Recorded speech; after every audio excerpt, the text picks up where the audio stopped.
मित्रों, जब भी किसी व्यक्ति की मृत्यु हो जाती है तो उसके अंतिम संस्कार में शामिल होने के लिए दोस्त क्या उसके दुश्मन भी आ जाते हैं, यहाँ तक कि अंतिम संस्कार की क्रिया में भाग लेने और ये अर्थी को कंधा देने में भी पीछे नहीं हटते।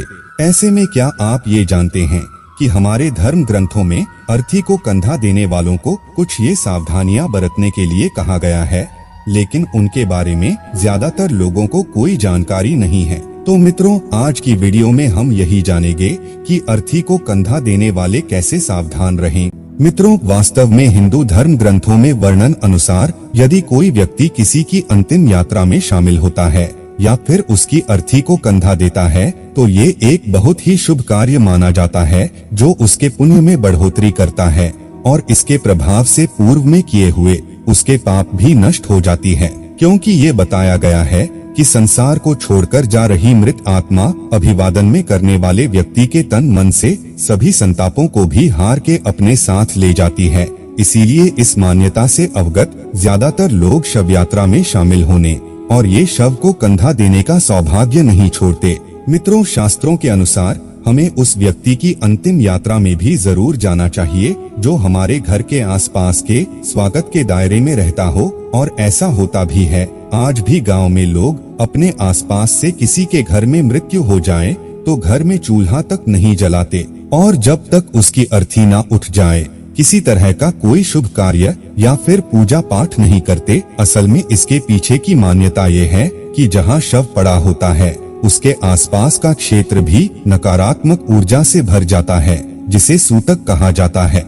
चलिए अब आपको शास्त्रों में वर्णित उन संकेतों के बारे में भी बताते हैं जिसे किसी भी शव यात्रा में शामिल होने वाले या फिर अर्थी को कंधा देने वाले को ध्यान में रखना चाहिए। आपको बता दें कि यदि मृत व्यक्ति कोई ब्राह्मण है जिसे आप कंधा दे रहे हैं तो आपको ये जानकर जरूर हैरानी होगी कि आपको एक कदम और चलने मात्र से एक यज्ञ के समान पुण्य मिलता है। इसके अलावा एक और नियम ये भी है कि जो भी व्यक्ति ब्रह्मचर्य का पालन करता हो वो किसी भी अन्य व्यक्ति के मृत शरीर की अर्थी को कंधा नहीं दे सकता और न ही उसकी शव यात्रा में शामिल हो सकता है। वो केवल अपने माता पिता और गुरु की अर्थी को ही कंधा देने का अधिकारी है। इस नियम से अनजान यदि कोई व्यक्ति किसी ऐसे व्यक्ति की अर्थी को कंधा देता है तो उससे उसका ब्रह्मचर्य खंडित हो जाता है। इसके अलावा मित्रों, मुक्तिधाम में प्रवेश करने वाले प्रत्येक व्यक्ति को किसी भी प्रकार का अनुचित व्यवहार या फिर हंसी मजाक करने से बचना चाहिए।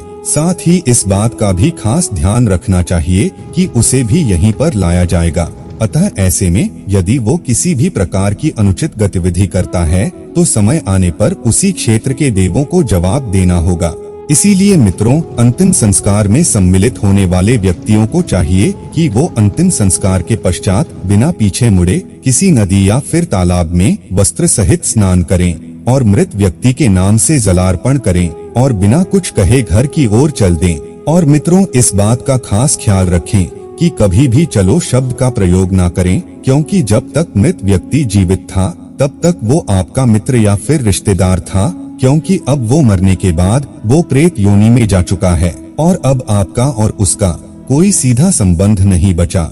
ऐसे में यदि आप लौटते हुए चलो शब्द का इस्तेमाल करते हैं तो वो प्राणी प्रेत रूप धर आपके साथ ही चल सकता है, जिससे आपको प्रेत बाधा भी हो सकती है। तो मित्रों, इस तरह दाह संस्कार करके घर पहुँचे हर व्यक्ति को नीम की दातुनें चबानी चाहिए। इसके बाद लोहा, जल, अग्नि और पत्थर का स्पर्श करना चाहिए। अब आप पूछेंगे कि क्यों? तो ये इसलिए कि एक मनुष्य के इस भौतिक शरीर के अलावा ऊर्जा से बने कई अन्य शरीर भी हैं जो शमशान घाट या फिर शव के संपर्क में आने से दूषित हो जाते हैं। अतः जब आप इन वस्तुओं को स्पर्श करते हैं तो उससे उन शरीरों की अशुद्धियां भी दूर हो जाती है। इतना ही नहीं, जो लोग इस शव यात्रा में सम्मिलित होते हैं उन्हें 1 दिन का, शव को छूने वालों को 3 दिन का और अर्थी को कंधा देने वालों को लगभग 8 दिनों का सूतक मानना चाहिए। और ये तो आप भी जानते ही होंगे कि सूतक के दौरान मंदिर और धार्मिक आयोजनों में सम्मिलित होने